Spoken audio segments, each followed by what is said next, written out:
Hello my lovely students, ದಯವಿಟ್ಟು ಈ video ಕೊನೆವರೆಗೂ ಕೂಡ ಗಮನ ಇಟ್ಕೊಂಡು ನೋಡ್ರಿ. ನಿಮ್ಮ ಕೈಯಲ್ಲಿ ಬುಕ್ ಮತ್ತು ಪೆನ್ ಇದ್ರೆ ದಯವಿಟ್ಟು ನಾನು ಕೆಲವೊಂದು ವೆಕಾಬುಲರಿ ಸ್ಟ್ರಕ್ಚರ್ ಅಲ್ಲೇ ಹೇಳಿ ಕೊಡ್ತೀನಿ, ಅದನ್ನು ಪ್ರಾಕ್ಟೀಸ್ ಮಾಡಿ. ಈ ಥರ ಒಂದು 100 ಸ್ಟೋರಿ ಆದರೂ ನೀವು ಪ್ರಾಕ್ಟೀಸ್ ಮಾಡಿದರೆ ನಿಮಗೆ ಗೊತ್ತಿಲ್ಲದೆ ಇಂಗ್ಲೀಷ್ ವೆಕಾಬುಲರಿ ಎನ್ಹಾನ್ಸ್ ಆಗುತ್ತೆ, ನಿಮ್ಮ ಫ್ಲುವೆನ್ಸಿ ಕೂಡ ಇಂಪ್ರೂವ್ ಆಗುತ್ತೆ.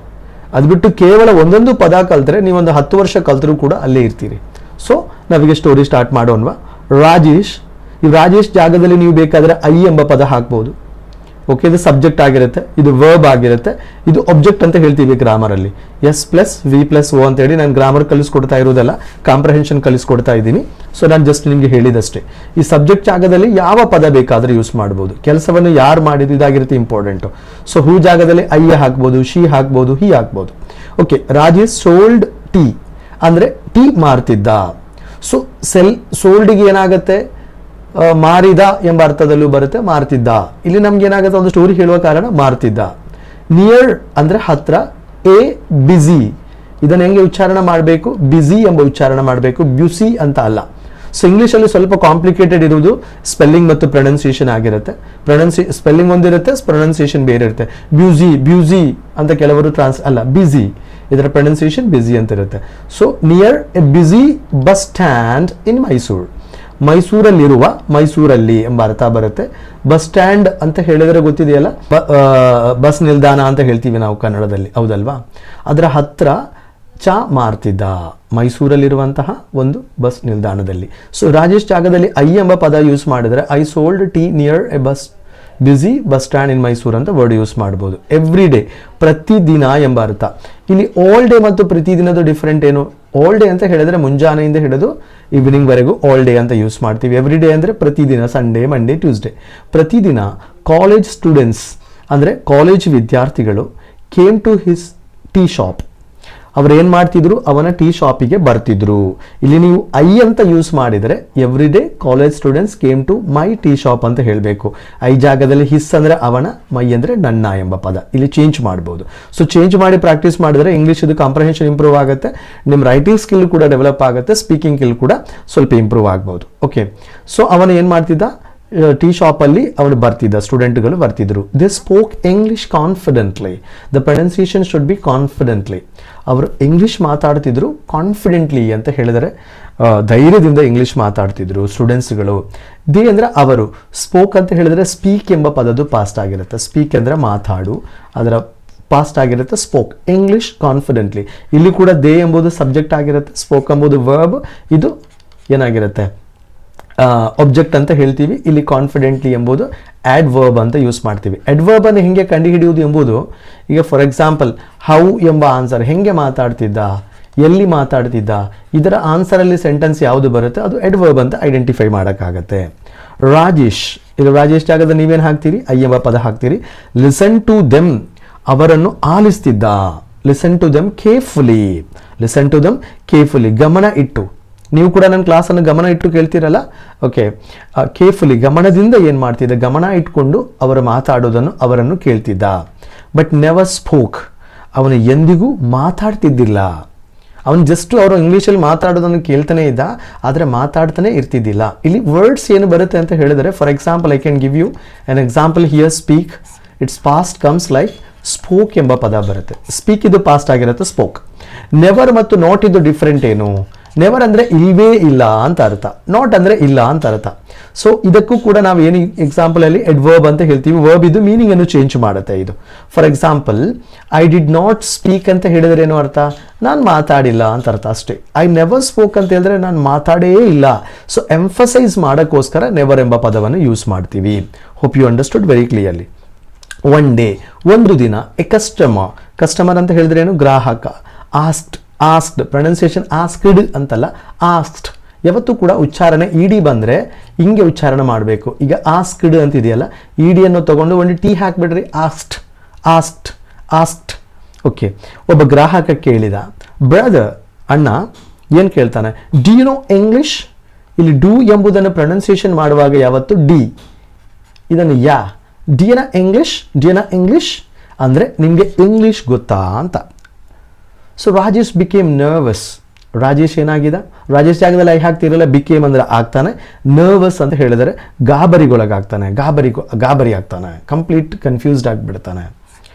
ಈಗ ಬಿಕಮ್ ಅಂದರೆ ಆಗು ಎಂಬ ಅರ್ಥ ಬರುತ್ತೆ, ಅದರ ಪಾಸ್ಟ್ ಆಗಿರುತ್ತೆ. ಹಿ ಸ್ಮೈಲ್ಡ್ ಸಾಫ್ಟ್ಲಿ ಅಂಡ್ ಸೆಡ್, ಅವನೇನು ಮಾಡ್ತಾನೆ, ಹಿ ಸ್ಮೈಲ್ಡ್ ಸಾಫ್ಟ್ಲಿ ಆ್ಯಂಡ್ ಸೆಡ್, ಅವ ನಿಧಾನವಾಗಿ ನಗ್ತಾನೆ. ಅಂದರೆ ಈಗ ಒಂದು ಲೈಕ್ ಸಾಫ್ಟಾಗಿ ನಗುವುದಂತ ಇರ್ತಲ್ಲ, ಫಾಸ್ಟಾಗಿ ನಗುವುದಲ್ಲ, ಜೆಂಟ್ಲಿ ನಗ್ತಾನೆ, ನಿಧಾನವಾಗಿ ನಕ್ಕೊಂಡು, ಸ್ಲೋಲಿ ನಕ್ಕೊಂಡು ಅವ ಹೇಳ್ತಾನೆ. ಈ ಜಾಗದಲ್ಲಿ ಐ ಸ್ಮೈಲ್ಡ್ ಆ್ಯಂಡ್ ಸಾಫ್ಟ್ಲಿ ಅಂತ ಹೇಳ್ಬೋದು. Little English, the pronunciation little English, ಅಂದರೆ ಸ್ವಲ್ಪ ಇಂಗ್ಲಿಷ್ ಬರುತ್ತೆ ಅಂತ ಹೇಳ್ತಾನೆ. Hope you understood very clear. Let me come to the point of next word here. ಏನು ಅಂದರೆ the students laughed kindly. The students, ವಿದ್ಯಾರ್ಥಿಗಳು ಲಾಫ್ಡ್ ನಗ್ರು. ಕೈಂಡ್ಲಿ ಅಂತ ಹೇಳಿದರೆ ಏನು, ರೂಡ್ಲಿ ಎಂಬ ಅಲ್ಲ, ರೂಡ್ಲಿ ಅಂತ ಹೇಳಿದರೆ ಅಸಭ್ಯವಾಗಿ ನಗು ಎಂಬ ಅರ್ಥ ಬರುತ್ತೆ, ರೂಡ್ಲಿ. ಸೊ ಕೈಂಡ್ಲಿ ಅಂತ ಹೇಳಿದರೆ ಇಂಗ್ಲೀಷಲ್ಲಿ ಏನು, ಸ್ನೇಹಪೂರ್ವಕವಾಗಿ, ಅಂದರೆ ಪ್ರೀತಿಯಿಂದ ನಗ್ತಾರೆ ಅಂತ ಹೇಳಲ್ವಾ, ಪ್ರೀತಿಯಿಂದ ನಗುವುದು. ರೂಡ್ಲಿ, ಫಾರ್ ಎಕ್ಸಾಂಪಲ್ ದೇ ಲಾಫ್ಡ್ ರೂಡ್ಲಿ ಅಂತ ಹೇಳಿದರೆ ಅವರು ಏನು, ರೂಡಾಗಿ ನಕ್ಕಿದ್ರು ಎಂಬರ್ಥ, ಅಸಭ್ಯವಾಗಿ ನಕ್ಕಿದ್ರು.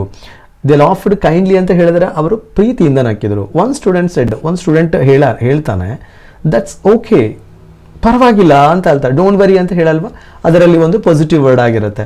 That's okay, that's okay, it's okay ಅಂತ ಹೇಳ್ತೀವಿ ನಾವು. ಡೋಂಟ್ ವರಿ ಎಂಬುದಕ್ಕಿಂತನೂ ನೆಗೆಟಿವ್ ಸೆಂಟೆನ್ಸ್ ಯೂಸ್ ಮಾಡೋಕ್ಕಿಂತನೂ ಕೂಡ ಪಾಸಿಟಿವ್ ವರ್ಡ್ ಯೂಸ್ ಮಾಡ್ಬೋದು. ಇಟ್ಸ್ ಓಕೆ ಅಂತ ಹೇಳ್ಬೋದು. ಇಟ್ಸ್ ಓಕೆ ಅಂದರೆ ಪರವಾಗಿಲ್ಲ.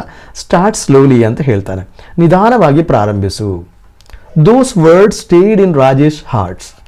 ಈಗ ನಾನು ಐ ಎಂಬ ವರ್ಡ್ ಯೂಸ್ ಮಾಡಬೇಕಾದ್ರೆ those words stayed in my heart ಅಂತ ಯೂಸ್ ಮಾಡ್ಬೋದು. ರಾಜೇಶಸ್ ಅಂತ ಜಾಗದಲ್ಲಿ ಮೈ ಹಾರ್ಟ್.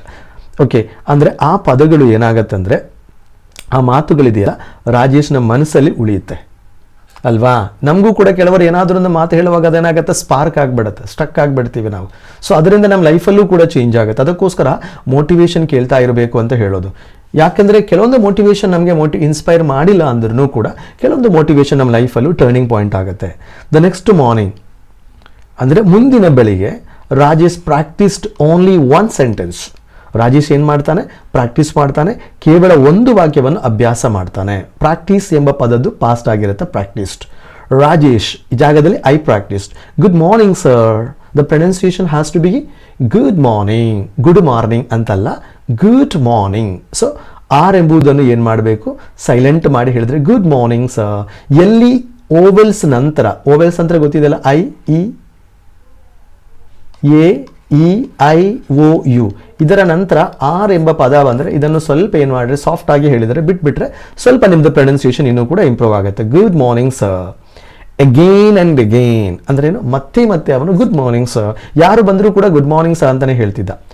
ಎವ್ರಿ ಕಸ್ಟಮರ್, ಪ್ರತಿಯೊಬ್ಬ ಗ್ರಾಹಕ ಕೂಡ ದ ವರ್ಡ್ಸ್ ಆಫ್ ಹರ್ಡ್, ಇದನ್ನು ಹೆಂಗೆ ಉಚ್ಚಾರಣೆ ಮಾಡೋದು, ಹರ್ಡ್ ಅಂತ.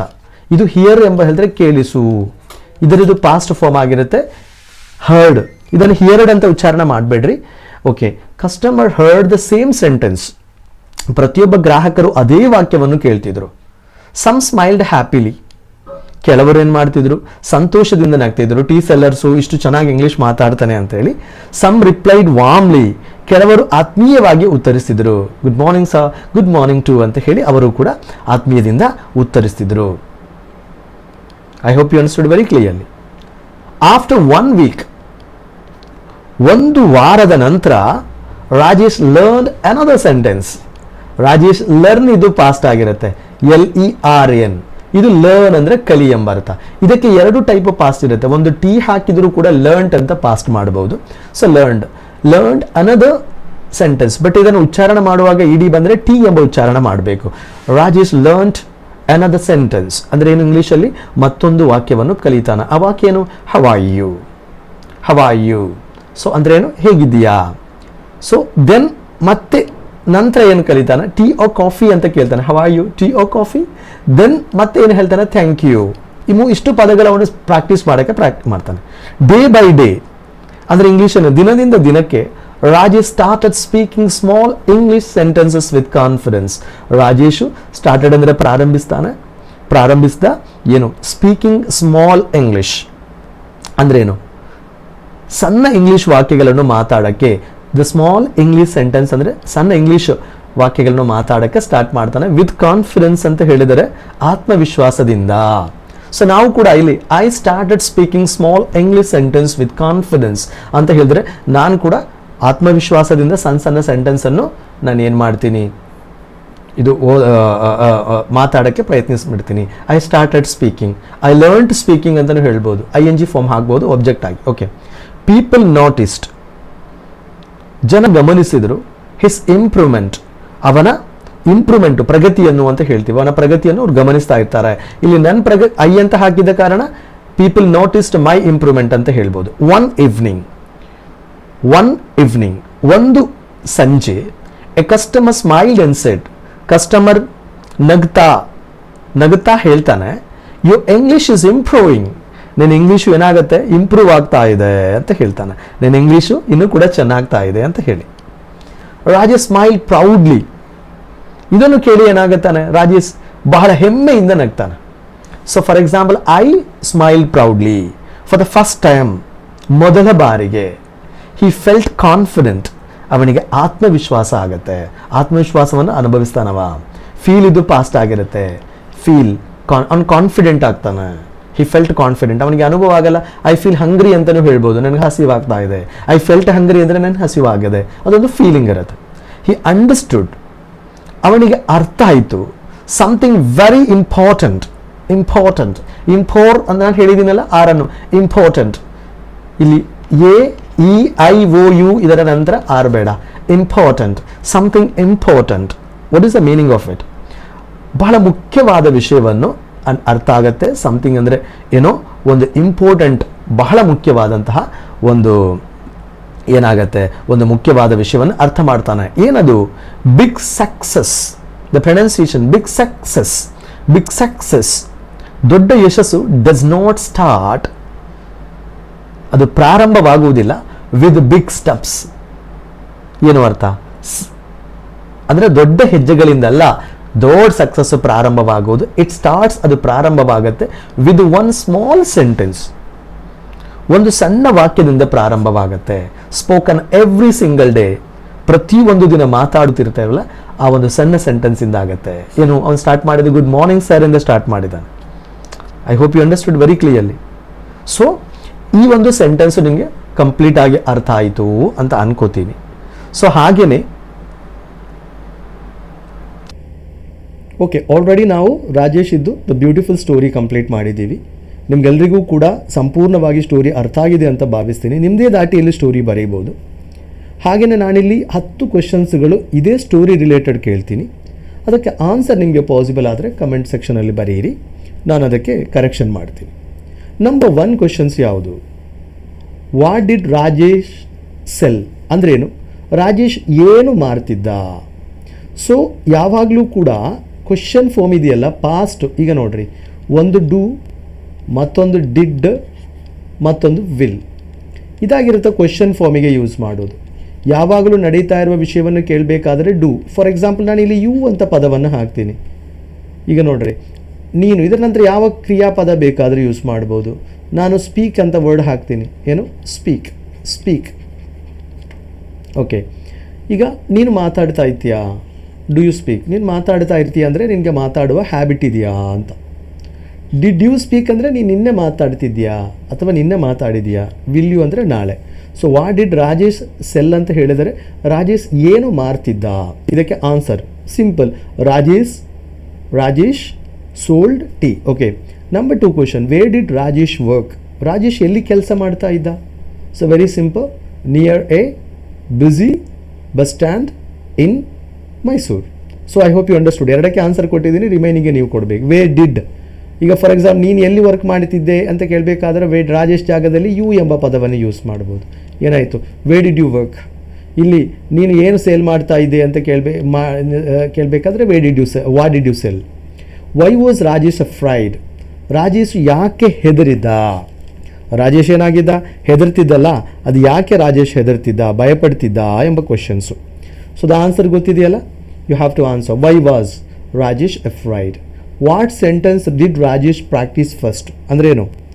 What sentence did Rajesh practice first ಅಂದರೆ ಏನು ಅರ್ಥ? ರಾಜೇಶ್ ಮೊದಲ ಯಾವ ವಾಕ್ಯವನ್ನು ಅಭ್ಯಾಸ ಮಾಡಿದ ಅಂತ ಅರ್ಥ.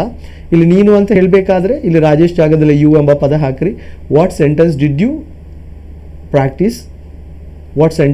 Practice first? Who spoke English confidently ಏನರ್ಥ? ಆತ್ಮವಿಶ್ವಾಸದಿಂದ ಇಂಗ್ಲಿಷ್ ಮಾತಾಡಿದ್ದು ಯಾರು? Who spoke English confidently, who. ನಂತರ what did the customer ask Rajesh? ಏನು ಅರ್ಥ? ಕಸ್ಟಮರ್ ಗ್ರಾಹಕ ರಹೀಮ್ಗೆ ಏನು ಕೇಳದ? How did Rajesh answer? ಏನು ಅರ್ಥ? ರಾಜೇಶ್ ಹೇಗೆ ಉತ್ತರಿಸಿದ? Did Rajesh improve his English?